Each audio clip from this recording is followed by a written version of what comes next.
আসসালামু আলাইকুম রহমতুল্লাহ বারাকাতু। সুপ্রিয় দর্শক শ্রোতা ভাই বোন, অনেকেই আমাদের কাছে প্রশ্ন করে থাকেন, জানাজার নামাজের আগে মৃত ব্যক্তি ভালো ছিলেন এ কথার স্বীকৃতি নেওয়া ইসলাম কতটুকুন সাপোর্ট করে। প্রিয় দর্শক শ্রোতা ভাই বোন, অনেক এলাকায় দেখা যায় মৃত ব্যক্তিকে সামনে রেখে তিনবার প্রশ্ন করা হয় উপস্থিত ব্যক্তিদেরকে যে মৃত ব্যক্তি কেমন ছিলেন।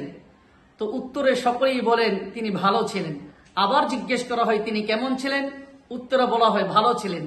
এইভাবে তিনবার প্রশ্ন করা হয়। তাদের একটা তাদের দিলের একটা মাকসাদ হচ্ছে, তাদের একটা উদ্দেশ্য হচ্ছে উপস্থিত সকলে যদি এই মৃত ব্যক্তিকে ভালো বলে তাহলে তার নাম ভালোদের খাতায় চলে যাবে এবং আল্লাহ সুবহানাহু ওয়া তাআলা তাকে মাফ করে দিবেন। প্রিয় দর্শক শ্রোতা ভাই বোন, আপনার চিন্তা ধারণাটা ভালো, লেকিন আপনার এই পদ্ধতিটা একেবারে ভুল। ইসলামের মধ্যে এর কোনো দলিল পাওয়া যায় না। সাহাবা একরামের জীবনে থেকে এমন কোনো দলিল পাওয়া যায় না যে মৃত ব্যক্তিকে সামনে রেখে এভাবে প্রশ্ন করা হয়েছে তিনি কেমন ছিলেন আর সকলে বলেছেন ভালো ছিলেন। এরকম কোনো দলিল পাওয়া যায় না। প্রিয় দর্শক শ্রোতা ভাই বোন, একটা লোক যদি বাস্তবে খারাপ হয়ে থাকে আর সবাই যদি তাকে ভালো বলে তাহলে কি ভালো হয়ে যাবে? না ভাই, কোশ্চিন কেন না। তার আমল আর ঈমান যদি ভালো থাকে তাহলেই সে কবরে ভালো আচরণ পাবে, সে ভালো হবে।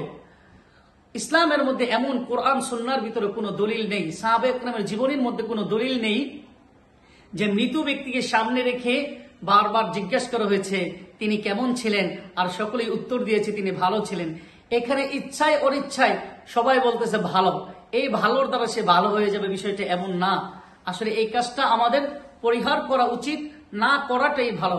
যেহেতু ইসলামে শরীয়তের মধ্যে কোরআন সুন্নাহ এমন কোনো দলিল পাওয়া যায় না এবং সাহাবা একরামের আমলের মধ্যে কোনো দলিল পাওয়া যায় না।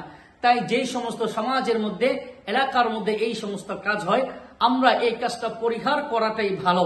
আল্লাহ তাআলা আমাদেরকে তৌফিক দান করুন, আমিন।